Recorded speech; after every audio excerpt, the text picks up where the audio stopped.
is not a slip knot? Now, this is again a very important question. The knots which are mentioned here, they are basically extracorporeal version of the laparoscopic slip knots. Here, Dundee jamming, and the complete name is Aberdeen's termination. So Dundee jamming and Aberdeen termination, this is popularly known as Aberdeen's knot. And Aberdeen's knot is intracorporeal, that is made inside the body. Intracorporeal knot. So apart from this, these three knots are extracorporeal slip knots, ESCK.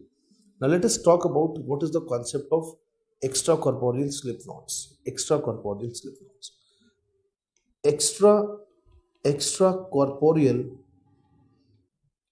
knot.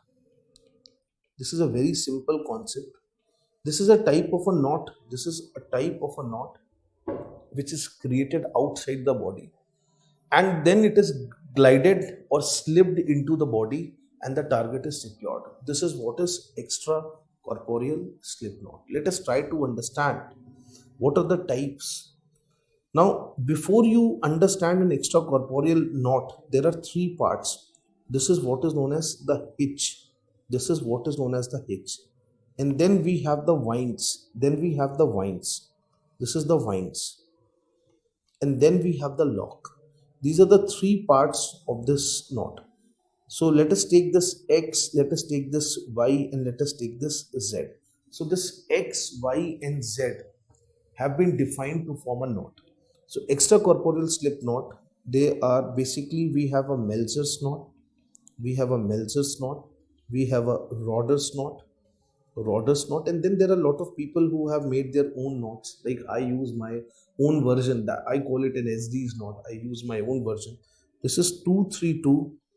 This is 1-2-1. When you come to my institute for laparoscopic training, then I also teach these knots. There are a lot of variations, and when you learn this, you'll understand that you can make your own knot very soon.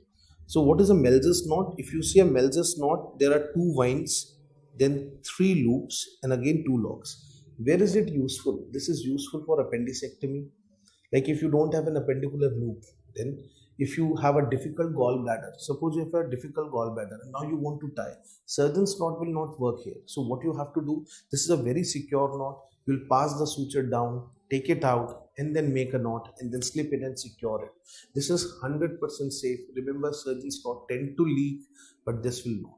The more you strain, the more it gets locked. Rodder's knot, if you talk about, it is one, then two loops, and then one. You can check my videos on YouTube where I have I have made these knots and shown how we make them and how we use them. Let us move forward. Subscribe and press the bell icon so you never miss an update from PrepLadder.